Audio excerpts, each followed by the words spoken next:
career because all I was doing then before that was touring to state, and I was going back to state. But I wanted to go to the next level, so I said I need a TV show or a movie, and I got Fridays, and I was like, oh, thank God, because I know this is gonna bring me a bigger audience. Then I can show another side of me. YouTube family, what's good? This your guy DJ Bless One. Thank you for watching another episode of I Smoke Hip Hop Live. Look, guys, we're watching Chris Tucker today. He breaks down filming and what's going on, why he quit Friday series and not getting part of the sequels and all that. And he speaks on the other things as well. And you'll be shocked to hear his actual response of why he didn't do another Friday. I mean, salute to Chris Tucker. I need y'all to pay them bills right quick by just hitting the like button, hitting the notification bell. Let's start the show right away.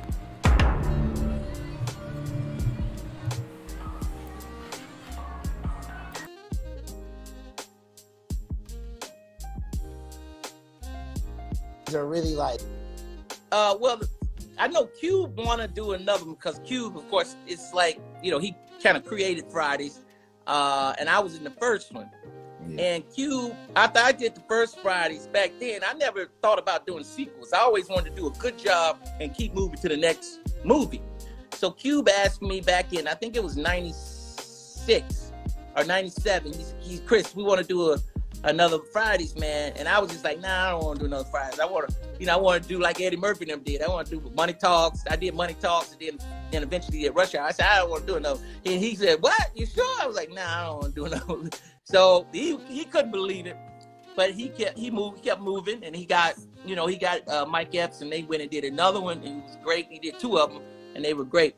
So now, of course, they was in a Cube. You know, he don't mind if I come back at this, that. But the studio, I think, want to do it. They didn't want to do it, and then Cube is spearheading that. And I never really wanted to do another one.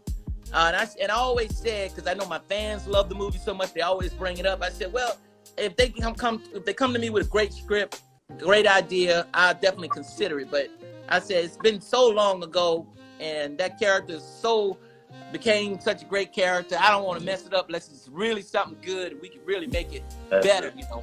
Yep, I got it on my shirt. Oh, thank you. I saw that. I appreciate that. That's awesome. That's enough now. I heard through the grapevine now, correct me if I'm wrong, that the reason why you wasn't going to do another Friday was because they didn't pay you, man. Now, oh, no, that's not true. That's not true. And I'm going to tell you, the first Fridays, I was so happy I got that movie because I knew how it was going to help my career, because all I was doing then before that was touring to state, and I was going back to state. But I wanted to go to the next level, so I said I need a TV show or a movie, and I got Fridays, and I was like, oh, thank God, because I know this is gonna bring me a bigger audience. Then I can show another side of me. So when I did it, it was incredible. But back then, I got to tell you, one of the reasons why I didn't do the second one because of the weed. Because I said, man, that movie became a phenomenon. I don't want everybody smoking weed. And I never really told people this because I kind of forgot about it. But it was one of the reasons why I didn't do it, because I said, I don't want to represent, everybody smoking weed. I kind of made it more personal than a movie. And that's one of the reasons why I said, nah, I didn't want to keep doing that character. Okay. And it probably was good for me because it kept me moving, to the next phase and next movies.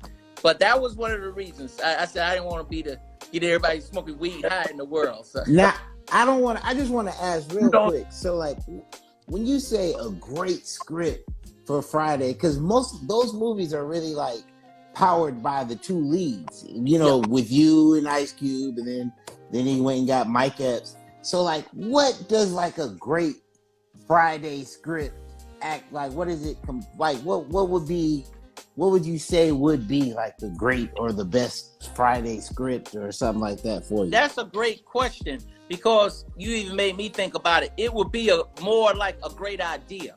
Like this idea, this is the next level of where these characters will be at and go, that it'll make sense to the audience, make sense to everybody, makes sense to the story out of all those movies. They had one in between. Yeah. They had two. So three movies. So where will we be and what's going to be going on? It just can't be like It jokes. has to be a logical. Yeah. You know, I got you. I got you. Those are the movies that last. You know, if you do sequels, because they're hard to do, but if you do that, you got to really think it out and then make it make sense. So those are the things. And then once you get those things together, the elements together, then you can come up with a kind of the dialogue and all that stuff. Yeah. Okay. Tell me this now. You've worked with people like Charlie Sheen when you did Money Talk. Yes. What was that like working with somebody of that caliber, that kind of? He was great, man. I was just telling somebody yesterday, and Charlie Sheen and Paul Savino, great actors, because I did a lot of improvisation in Fridays and Money Talks and all my movies, because I try to put a lot of myself real. I try to make the character real as I can do. So soon as when I get into that Charlie Sheen, they will come right back with their acting skills, man. And I believe so hard that you got to work with other great actors, because when you giving out, they're gonna give back and even make you go deeper. It was so great working with Charlie Sheen, because he's such a great actor, and you see that in 2.5 Men and all the movies he's done before that, Wall Street, and Paul Savino, you know, all his movies from Goodfellas on. Those guys, they don't miss a beat, because they listen to every word you're saying, and they are coming right back at you in that world you're at, and they're really in the character, man. So yeah, that's a great question, man. So you had prime Charlie Sheen, like you were like superstar Charlie Sheen. Like was he wilding like that? How he wilds now? Charlie was the nicest guy in the world, man. I gotta tell you right there, he had his little moments here and there, but he was still a great guy. And you've been around people. He let me borrow his Ferrari, man, when I was like 21 years old, because I was bold enough to ask him, Charlie, let me keep your Ferrari for a weekend. He said, sure, I'll have my assistant drop it off at your apartment. I'm staying almost in the hood in Koreatown. I got a $100,000 Ferrari parked out in the front of my apartment, because I'm still asleep. I didn't put it in the parking structure yet. And everybody's like, what? This is Charlie Sheen. That's how nice of a guy he is and was back then, man. So I would always, you know, have a lot of love for Charlie, because how well he treated me, and he's still to me just the biggest star, biggest hearted. He loved it. He was like, he just would laugh. He'd be like, crazy. Right. Did he say you kicked with the wrong foot? You know how He's like, you kicked with the wrong leg. Because Mike would do his with his right. Don't you do yours with your left? Yeah. He was like, Chris, you messing up that kick. Right. You got to get that right. Hey, man, where were you at when you heard Michael pass? I was in Atlanta, man. Mm-hmm. I was in Atlanta, and it was like everybody else, man. I was like, couldn't believe it, and it was a sad day, man. But Michael left us so much, and every time his music comes on, man, I just get happy and he just did so much. He was so ahead of his time, and he really lived a full life, even though it wasn't long, but he lived a full life. I mean, he lived 100 lives, man, because he was incredible, man. And so you got to go deep and tell stuff you might not want to talk about, right? But it's actually it makes you, it's healing. It makes you feel better, like. Man, they're great, man. They're great. I just seen one of the posters on Sunset, man. I'm like, yeah, that's me. Netflix, they didn't lie, they did it. You know what's dope about that, man, is like Netflix isn't the graveyard. You know what I'm saying? Like there's some things you be like, damn, Chris, oh man. Yeah. You know what I'm saying? Like people know what Netflix is and what the ownership, and you know what I'm saying? They rivaling everybody now. They on top of their game, man. And they wanted it, and I was like, let's do it. How long ago did you shoot it? I shot it a while ago. Man, and I was like, and even with the Netflix momentum has been building and building and building. Yeah, they're a great company. The line. All the time, man. All the time. And in my house, back in the day, teenagers come over my house, want to smoke weed. Right. Like, I don't smoke no weed no more. That's in the movie.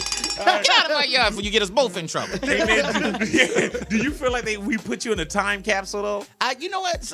I'm not really. I mean, I know that people love the movie. I'm glad they do, but I don't think that way, no. Right. Man, and I'm wondering what a Friday, what I'm pretty sure if a script came, something, it'd be, move back to the neighborhood or something. We have to pull something out of our asses. You know what I'm saying? What's the next move for Chris Tucker? You know, I got a movie. I just did a movie with Ang Lee, who did Life of Pi. Oh. That's coming out, soon, and so that's a fun movie I just did. And I'm just want to do more movies, and do more stand up. Keep on the road, man, and just keep it going. So and also, man, just in the stand up Chris Tucker Live, you touch on just the tax situation also. Oh yeah, you know what I'm saying? Yeah. And the tax situation, that was more of.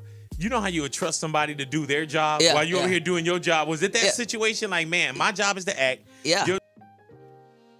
Those spiritual things, those decisions that, it's good to make, man. It's good to make because it helps you. Right. I mean, I think that you were one of the, I guess, like first people of the generation, at least my generation, to present themselves as the young legend of today.